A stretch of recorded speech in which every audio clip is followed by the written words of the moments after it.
নমস্কার, মমতার কিচেনে আপনাদের স্বাগত। আজকে আমি রান্না করে দেখাবো কাতলা মাছের কালিয়া। চলুন তাহলে দেখা যাক কিভাবে আমি রান্নাটা করছি। কাতলা মাছের কালিয়া বানানোর জন্য আমি এখানে 6 পিস কাতলা মাছ নিয়েছি। আর মাছগুলোকে আমি আগে থেকেই নুন হলুদ দিয়ে মিনিট 15 মাখিয়ে রেখেছি। এখন আমি মাছগুলোকে ভেজে নেব। আমি মাছ ভাজার জন্য কড়াইতে 4 চামচ তেল দিয়ে নিচ্ছি।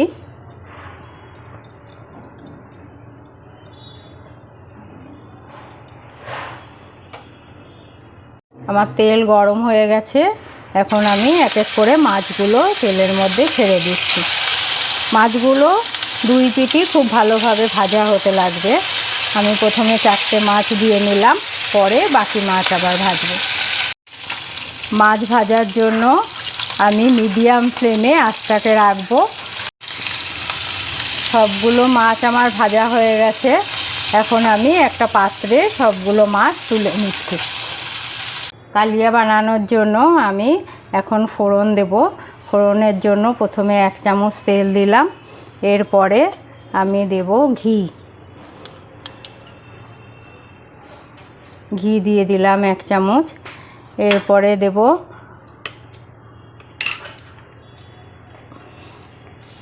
দেব একটা তেজপাতা হাফ করে দিলাম।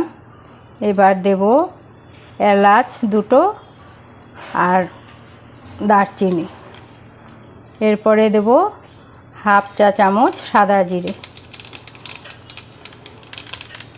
ফোড়নটা দিয়ে একটুখানি নাড়া দেব। ফোড়ন থেকে গরম মশলার গন্ধ বেরিয়ে এসছে। এখন আমি এটার মধ্যে দেব কেটে রাখা পেঁয়াজ। এখানে আমি একটা বড় সাইজের পেঁয়াজ নিয়েছি, কিছুটা আমি কুচি দিচ্ছি। কুচিটা ভাজা ভাজা হওয়ার পরে এর মধ্যে পেঁয়াজ বাটা দিয়ে দেব। এখন আমি পেঁয়াজের মধ্যে দিয়ে দেবো একটু নুন। আমি সব সময় পেঁয়াজ দিয়ে একটু নুন দিয়ে দিই, কারণ নুনটা দিলে পেঁয়াজটা নরম হয়, চট করে ভাজাটাও সুন্দর হয়। পেঁয়াজটা আমার ভাজা হয়ে গেছে। এখন আমি এর মধ্যে দিয়ে দেব পেঁয়াজ বাটা। পেঁয়াজ বাটা দিয়ে একটু নাড়াচাড়া করে নিলাম। এরপরে এর মধ্যে দিয়ে দেব আদা বাটা। 1 ইঞ্চি মতো আমি এখানে আদা বাটা নিয়েছি। আদা বাটা পেঁয়াজ বাটা দিয়ে আমি একটু কষিয়ে নেব। 2 থেকে 3 মিনিট আমি পেঁয়াজ বাটা আদা বাটা দিয়ে কষাবো। 2 থেকে 3 মিনিট হয়ে গেছে। আমার মশলাটা প্রায় কষে এসছে। আমি এখন এর মধ্যে দিয়ে দেব অন্যান্য মশলা। এর মধ্যে এখন দিয়ে দেব আমি 1 চামচ লঙ্কার গুঁড়ো, হাফ চামচ সাদা জিরের গুঁড়ো, হাফ চামচ হলুদের গুঁড়ো।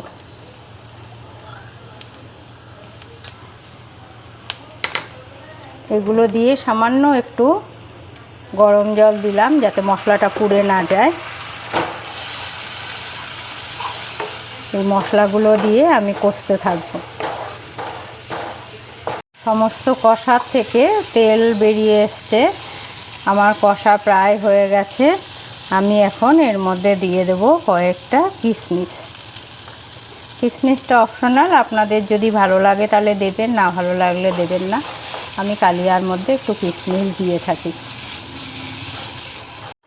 এখন আমি এর মধ্যে দিয়ে দেব জল। পরিমাণ মতন জল দিয়ে দেব।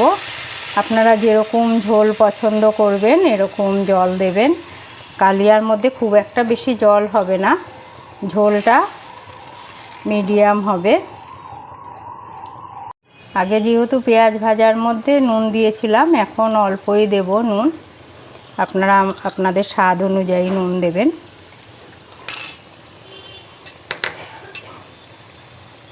ঝোলটা ফোটানোর সময় আঁচটা মিডিয়াম ফ্লেমে রাখবো।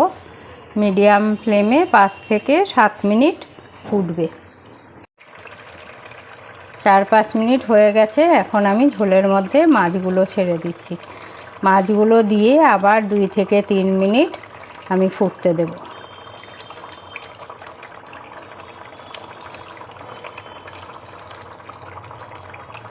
আমার কালিয়া তৈরি হয়ে গেছে। এখন আমি লাস্টে দুটো কাঁচা লঙ্কা দিয়ে 2 মিনিটের জন্য আঁচটা অফ করে ঢাকা দিয়ে রেখে দেবো।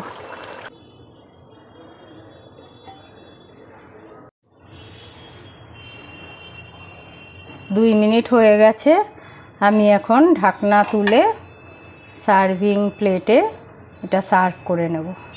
দেখুন আমার মাছের কালিয়া তৈরি, সুন্দর লাগছে দেখতে। আপনারা এটা প্লেন রাইসের সঙ্গে তো খাবেনই, সঙ্গে ফ্রাইড রাইস বা পোলাওয়ের সঙ্গেও এটা খেতে ভালো লাগে।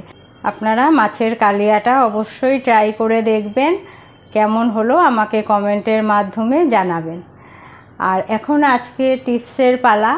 আজকের টিপস হলো, কাঁচা লঙ্কাকে যদি অনেক দিন ভালো রাখতে চান তাহলে কাঁচা লঙ্কার বোটাটা ছাড়িয়ে একটা কাচের কোনো পাত্রের মধ্যে কাঁচা লঙ্কাগুলোকে ঢুকিয়ে রেখে দেবেন, তাহলে দেখবেন অনেক দিন পর্যন্ত কাঁচা লঙ্কা ভালো থাকে।